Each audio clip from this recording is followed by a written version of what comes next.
Qadrli Javohir bolam. Assalomu alaykum hurmatli prezident. Yaxshimisiz? Haydar ketdi. Xursandman. Yoningdagi mana Mana shu katta yutuq bilan yoningda turgan ana shu ota-onang, bobolaring, barcha yaqinlaring, murabbiylaringga ham hammasini muborakbod etaman. Rahmat kattakon hurmatli prezident. meni faqat xursand qilib yuribsan. Butun xalqimiz duoda edi. Mana shu duolaring ijobat bo'ldi.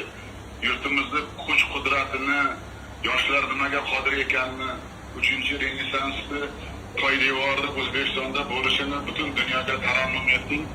O'zbekiston shaxmat tarixida ilk bor FIDE nomzodlari turnirida muddatdan avval g'alaba qozonganing bu bilasanmi, musobaqada biron marta mag'lubiyatga uchramaгаning, bir qancha rekordlarni yangilaganing, 13 ta o'yinda 6 ta ishonchli g'alaba qozonganing bu Xorazmiy, Beruniy bobolarimizga munosib ish qilganing va Amir Temur bobomizni mana shu yubiley kunlarida bu ishni qilganing juda xalqimiz xursand. Eng yuqori reyting grossmeysterlarini kuchli iroda va jasorat bilan mag'lub etding. Senga man degan shaxmatchilar ham tan beryapti. mana shu 3-renessans bunyodkorlarini shijoatini yaqqol ko'rsatding va Dunyoga namoyish etding. Yana bir marta balam tabriklayman, g'ururlanaman. Rahmat kattakon. Qahramonimizsan, shuni bilgin. Rahmat kattakon hurmatli prezident. Albatta ushbu hamma barcha g'alabalarim tagida yurtimizni qo'llab-quvvatlashi, shaxsan o'zingizni qo'llab-quvvatlashingiz hamda ushbu musobaqa tayyorgarligi uchun homiylar biriktirib berilishi va shu musobaqaga maksimal darajada kuchli tayyorgarlik ko'rishimni hammasi albatta bu zaminda yotibdi. Katta rahmat, xudo xolasa.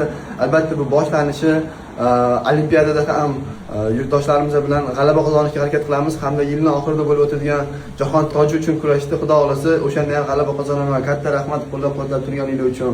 Men buni his qildim. O'zbekistonda hattoki billboardlarda turgani menda juda ham katta hayajon uyg'otdi turnir mobaynida, to'g'risini aytsam. Har safar aytgan gapingiz kursdan chiqayapsan, shuning uchun yil oxirida nasib bo'lsa jahon tojini ham vatanimizga va'da bergandek albatta olib kelasan, bunga men ishonaman. Rahmat kattakon. Ilohim ishonchingiz uchun rahmat. Ilohim bu yo'lda senga omad va zafarlar har vaqt tilayman. Doimo sog' omon bo'ling balam. Yurtimizda seni intiqlik bilan kutib qolamiz. Rahmat kattakon. Sog' bo'ling hurmatli prezident. Ishonch uchun katta yana bir bor rahmat. hammaga bobolarga Murabbiylarga mendan yana bir marta salom deb qo'ygin. Sog' bo'ladi. Rahmat kattakon. Sog' bo'ling, ko'rishgancha omon bo'l balam.